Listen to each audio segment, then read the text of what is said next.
Today we will discuss about phylum Chordata, general and diagnostic characteristic. आज हम phylum Chordata के general और diagnostic characteristics के बारे में पढ़ेंगे।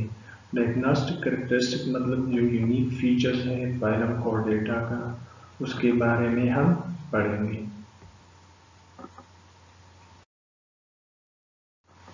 General characteristic, kingdom Animalia, chordates kingdom Animalia से बिलोंग करते हैं। Habitat aquatic, mostly marine and terrestrial. ये ज़्यादातर समंदरी पानी में रहते हैं और खुश्क जगहों पर रहते हैं। Habit sessile and free living. Chordates में जो यूरोकॉर्डेट्स होते हैं वो एडल्ट फॉर्म में सीसाइल होते हैं, मतलब एक जगह पर होते हैं, वो मूवमेंट नहीं कर सकते और कॉलोनी बना लेते हैं। और बाकी कॉर्डेट्स जो होते हैं वो फ्री लिविंग होते हैं। Symmetry, bilateral symmetry. Bilateral symmetry इसमें मौजूद है, मतलब बॉडी टू इक्वल हाफ्स में सिर्फ एक प्लेन पर डिवाइड होगी। Germ layers triploblastic. Triploblastic organism है, मतलब ये जो एम्ब्रियो होते हैं उसमें 3 जर्म लेयर्स मौजूद होते हैं, ectoderm, mesoderm and endoderm. Grade of organisation, organ system. Organ system grade of organisation है, इसका मतलब है कि ऑर्गन्स मौजूद होते हैं, इसमें स्पेसिफिक फंक्शन के लिए ऑर्गन्स मौजूद होते हैं और फिर ऑर्गन्स कंबाइन होकर एक सिस्टम बना देते हैं, जिस तरह डाइजेस्टिव सिस्टम है, रेस्पिरेटरी सिस्टम है और ब्लड सर्कुलेटरी सिस्टम है वगैरह मुख्तलिफ सिस्टम्स हैं। तो ये मुख्तलिफ ऑर्गन्स से बने हैं। Digestive system, complete digestive system.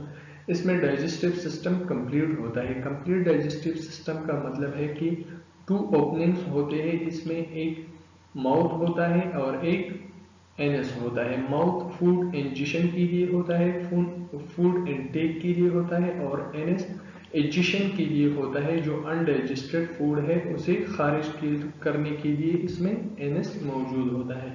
इस तरह सिस्टम को कंप्लीट डाइजेस्टिव सिस्टम कहा जाता है। They are deuterostomes. ये ड्यूट्रोस्टोम्स होते हैं, मतलब जिस ब्लास्टोपोर होता है एम्ब्रियोनिक स्टेज में, वो एनस फॉर्मेशन करता है, उस इस तरह जानवर को हम ड्यूट्रोस्टोम्स कहते हैं।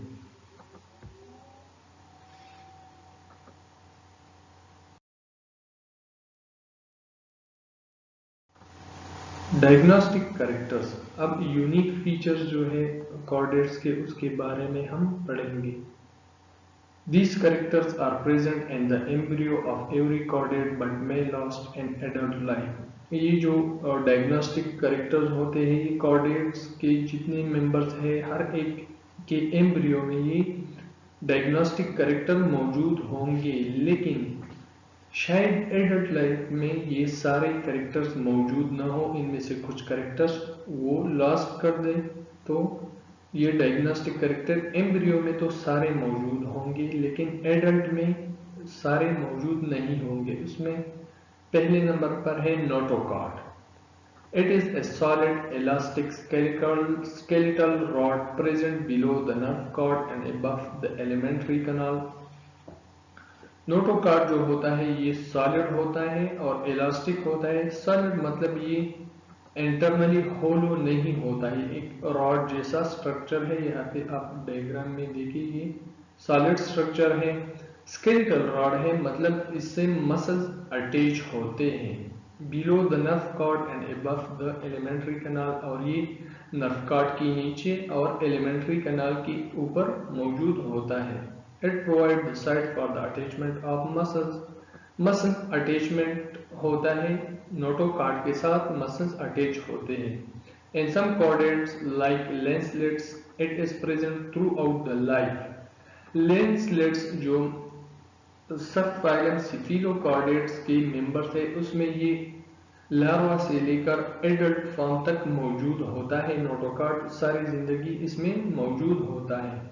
While in some it is present in embryonic period, और कुछ में ये सिर्फ एम्ब्रियोनिक पीरियड में मौजूद होता है, and then replaced by vertebral column, और कुछ कॉर्डेट्स में ये वर्टिब्रल कॉलम पर रिप्लेस हो जाता है, जिस तरह सब फाइलम वर्टिब्रेटा है उसमें वर्टिब्रल कॉलम पर रिप्लेस होता है, और जो सब फाइलम यूरोकॉर्डेटा है उसमें ये सिर्फ एम्ब्रियोनिक स्टेज में मौजूद होता है और एडल्ट लाइफ में फिर ये लॉस कर देते हैं नोटोकॉर्ड।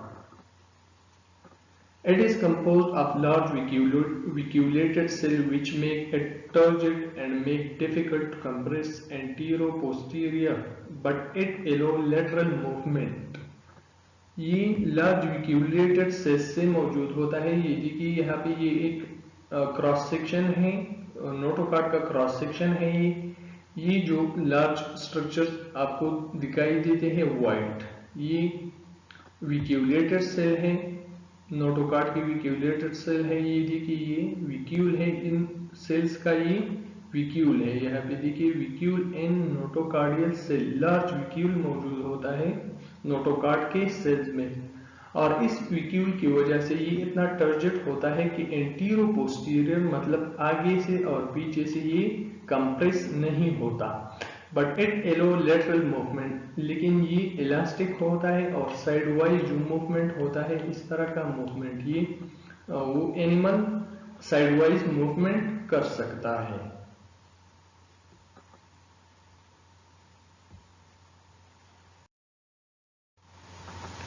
Pharyngeal slits या pharyngeal pouches.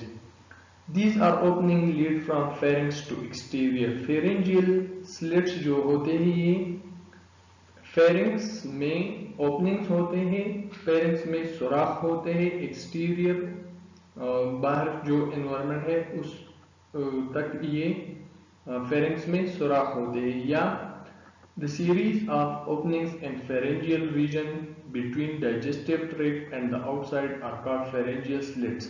जो pharyngeal region है उसमें ये सुराख होते हैं, ये digestive tract के दरमियान और बाहर environment के दरमियान ये सुराख मौजूद होते हैं।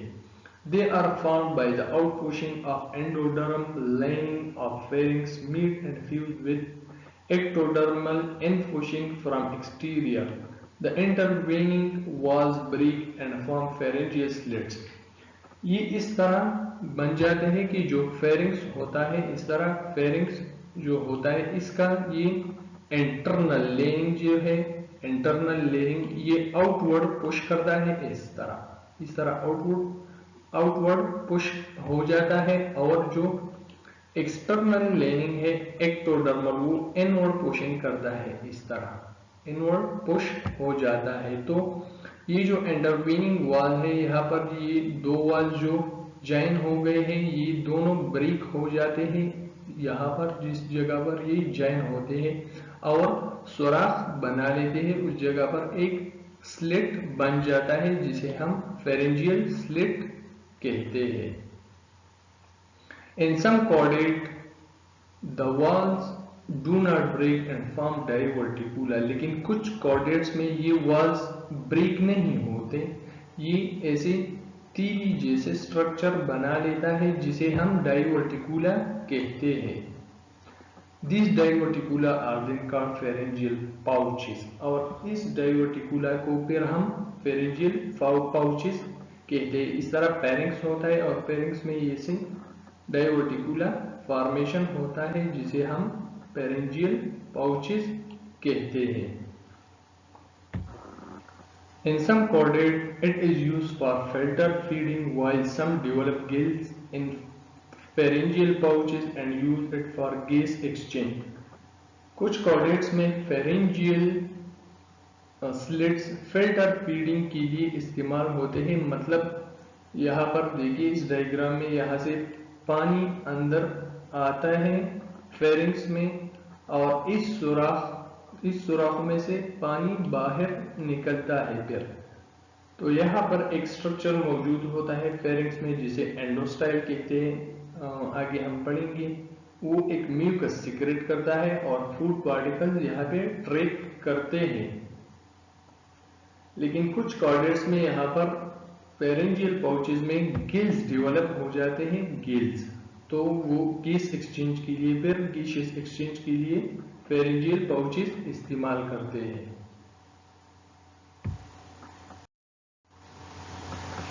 Endostyle of thyroid gland. Endostyle is ciliated groove on the wall of pharynx that secrete the mucus to trap food particles from the water. Endostyle जो होता है वो ये pharynx में, ये let's suppose एक pharynx है, इसमें एक सुराख जैसा स्ट्रक्चर होता है, ऐसा pharynx में एक ग्रूव सा स्ट्रक्चर होता है, एक नाली जैसा, और ये सीलिएटेड होता है, इस पर सीलिया मौजूद होता है। ये एंडोस्टाइल म्यूकस सीक्रेट करता है फेरिंक्स को, और जो पानी आ रही है वो फूड पार्टिकल्स भी साथ ले आ रही है, तो ये एंडोस्टाइल म्यूकस सीक्रेट करता है। यहाँ से पानी पेरिंजियल स्लिट्स पर निकलते हैं, तो ये म्यूकस इस पानी से वो फूड पार्टिकल ट्रैप करते हैं। It help in filter feeding, ये एंडोस्टाइल फिल्टर फीडिंग में मदद करता है। It is replaced by thyroid gland in higher vertebrates, और हायर वर्टिब्रेट्स में ये एंडोस्टाइल फिर थायराइड ग्लैंड पर रिप्लेस हो जाता है। Post anal tail, it extend posteriorly beyond the anal opening. Tail मौजूद होता है, ये देखिए यहाँ पर पोस्ट एनल टेल मौजूद है। एनल ओपनिंग से ये बियॉन्ड होता है, एक्सटेंड हो जाता है एनल ओपनिंग से। It is supported by notochord और वर्टिब्रल कॉलम, और ये पोस्ट एनल टेल को या तो नोटोकॉर्ड सपोर्ट करता है या वर्टिब्रल कॉलम सपोर्ट इसको देता है। यहाँ पे देखिए ये नर्व कार्ड है, इसमें इसके नीचे नोटोकार्ड मौजूद है, यहाँ पर फेरेंजियल गिल स्लिट्स मौजूद है, ये देखिए ओपनिंग्स मौजूद है, और पोस्ट एनल टेल मौजूद है। ये डायग्नोस्टिक कैरेक्टरिस्टिक है फाइलम कॉर्डेटा का। Dorsal tubular nerve cord, dorsal मतलब सबसे पीछे, ट्यूबुलर ट्यूब जैसा स्ट्रक्चर होता है, ट्यूब जैसा स्ट्रक्चर जिसको हम ट्यूबुलर कहते हैं, nerve cord. It is a hollow cord present on the dorsal side of notochord. यहाँ पे देखिए ये नोटोकॉर्ड मौजूद है, इसके डॉर्सल साइड पर डॉर्सल हॉलो नर्व कॉर्ड मौजूद है। It extend anteriorly as a brain, ये nerve cord tubular nerve cord जो है ये एंटीरियरली अगले हिस्से में ये एक्सटेंड हो जाता है और फिर ब्रेन बना लेते हैं। इस तरह ये ट्यूबुलर नर्व कॉर्ड है और ये अगले हिस्से में एक्सटेंड होता है और ब्रेन बना लेते हैं। It is formed by the infolding of A mid dorsal strip of ectoderm, ये ट्यूबुलर नर्व कॉर्ड जो है ये एक्टोडर्म से बन जाता है। तो ये है डायग्नोस्टिक कैरेक्टर फाइलम कॉर्डेटा का। Post anal tail, dorsal hollow nerve cord, notochord and pharyngeal gill slits, ये 5 कैरेक्टर्स है फाइलम कॉर्डेटा का। 5 डायग्नोस्टिक कैरेक्टर्स ये है।